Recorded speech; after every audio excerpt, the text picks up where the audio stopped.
ಈಗ ಒಂದು ಹೊಸ CSR ಪಾಲಿಸಿ ತರ್ತಾ ಇದ್ದೇವೆ. ಏನು CSR ಪಾಲಿಸಿ ಅಂದರೆ ಗ್ರಾಮೀಣ ಪ್ರದೇಶದಲ್ಲಿ, ಟೌನಲ್ಲ, ಸಿಟಿಗಳಲ್ಲ, ಹಳ್ಳಿಗಳಲ್ಲಿ, ನಮ್ಮ ದೇಶದಲ್ಲಿ, ನಮ್ಮ ರಾಜ್ಯದಲ್ಲಿ ಯಾರು ಇಲ್ಲಿ 2% ಕಂಪಲ್ಸರಿ CSRಗೆ ಖರ್ಚು ಮಾಡಬೇಕು ಅಂತಿದೆ. ಫಸ್ಟ್ ಪ್ರಯಾರಿಟಿ ನಮ್ಮ ಶಾಲೆಗಳಿಗೆ.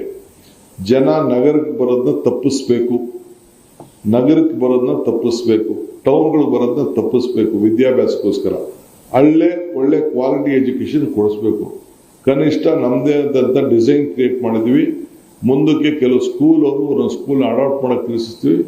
ಗೌರ್ಮೆಂಟ್ ಶಾಲೆಗಳಿಗೆ ಅವರಿಗೆ ಫೆಸಿಲಿಟೀಸ್ ಕೊಟ್ಟು, ನಗರಗಳಲ್ಲಿ, ಟೌನ್ಗಳಲ್ಲಿ ಯಾವ ರೀತಿ ಕ್ವಾಲಿಟಿ ಎಜುಕೇಶನ್ ಸಿಗ್ತಾ ಇದೆ ಅದೇ ರೀತಿ ವಿದ್ಯಾಭ್ಯಾಸವನ್ನು ಕೊಡಿಸ್ಬೇಕು ಅನ್ನೋ ದೃಷ್ಟಿಯಿಂದ CSR ಶಾಲೆಗಳನ್ನು ಮಾಡಬೇಕು ಅಂತ ತೀರ್ಮಾನ ಮಾಡಿದ್ದೇವೆ. ಈಗಾಗಲೇ ನಮ್ಮ ಜಿಲ್ಲೆಯಲ್ಲೇ ನೀವು ಹೋಗಿ ನೋಡ್ಕೊಂಬನ್ನಿ, ಒಂದು 20ಕ್ಕೂ ಹೆಚ್ಚು ಇಂಥ ಶಾಲೆಗಳನ್ನು ನಾವು ಪ್ರಾರಂಭ ಮಾಡಿದ್ದೇವೆ.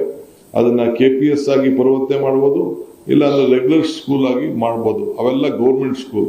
ಅವ್ರು ಯಾರು CSR ಸಂಸ್ಥೆಯವರು ಸರ್ಕಾರಕ್ಕೆ ದುಡ್ಡು ಕೊಡೋದು ಅವಶ್ಯಕತೆ ಇಲ್ಲ. ನಾವು ಅವರಿಗೆ ಮಾಡಲ್ ಮಾತ್ರ ಕೊಡ್ತೀವಿ ಅಷ್ಟೇ. ಈ ರೀತಿ ಕಟ್ಕೊಡ್ಬೇಕು, ಈ ರೀತಿ ಫೆಸಿಲಿಟಿ ಇರಬೇಕು, ಈ ರೀತಿ ಲ್ಯಾಬ್ಗಳಿರಬೇಕು, ಈ ರೀತಿ ಇರಬೇಕು ಅಂತ ಕಟ್ತೀವಿ. ಅವರೇ ಕೊಟ್ಕೊಂಡು ಅವ್ರ ಹೆಸರು ಕೂಡ ಅವ್ರು ಹಾಕೊಳ್ಳಿ, ಅವ್ರ ಬ್ರ್ಯಾಂಡ್ನ ಅವ್ರು ಮಾಡ್ಕೊಳ್ಳಿ. Let the brand themselves. ನಮಗೇನು ಸಮಸ್ಯೆ ಇಲ್ಲ. ಅವ್ರು ಬಿಲ್ಡಿಂಗ್ ಕಟ್ಕೊಡ್ತಾರೆ. It will be purely government school, private school ಅಲ್ಲ. ಪ್ರೈವೇಟ್ ಸ್ಕೂಲ್ ನಮ್ಮ ಮಕ್ಕಳು ಖಾಸಗಿ ಶಾಲೆ ಏನು ಕ್ವಾಲಿಟಿ ಇದೆ ಅದೇ ಕ್ವಾಲಿಟಿಲಿ ಹೋಗ್ಬೇಕು.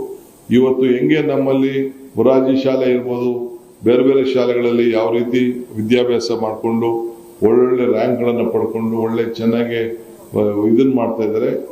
ಆದರ್ಶ ಶಾಲೆಗಳು, ಬೇರೆ ಹೆಸರುಗಳಲ್ಲಿ ಶಾಲೆಗಳಿದೆ, ಹಾಸ್ಟೆಲ್ಗಳಿದೆ. ಆ ರೀತಿ ಅವರೆಲ್ಲರೂ ಕೂಡ ಒಳ್ಳೆ ಬಿಲ್ಡಿಂಗ್ಗಳನ್ನು ವ್ಯವಸ್ಥೆ ಮಾಡಿಕೊಂಡು ಒಳ್ಳೆ ಇನ್ಫ್ರಾಸ್ಟ್ರಕ್ಚರ್ ಕ್ರಿಯೇಟ್ ಮಾಡಲಿಕ್ಕೆ ನಾವು ಕಾರ್ಯಕ್ರಮವನ್ನು ನಾವು ರೂಪಿಸಿ, ಆ ಸದ್ಯದಲ್ಲೇ ಇನ್ನೊಂದು 2-3 ದಿನದಲ್ಲಿ ಅವ್ರಿಗೆ ಪಾಲಿಸಿ ಎಲ್ಲ ಹೋಗ್ತಾ ಇದೆ. ಕರ್ನಾಟಕ ನ್ಯೂಸ್ ಡಿಜಿಟಲ್ ಚಾನಲ್ ಅನ್ನು ಈಗಲೇ ಸಬ್ಸ್ಕ್ರೈಬ್ ಮಾಡಿ. ಧನ್ಯವಾದಗಳು.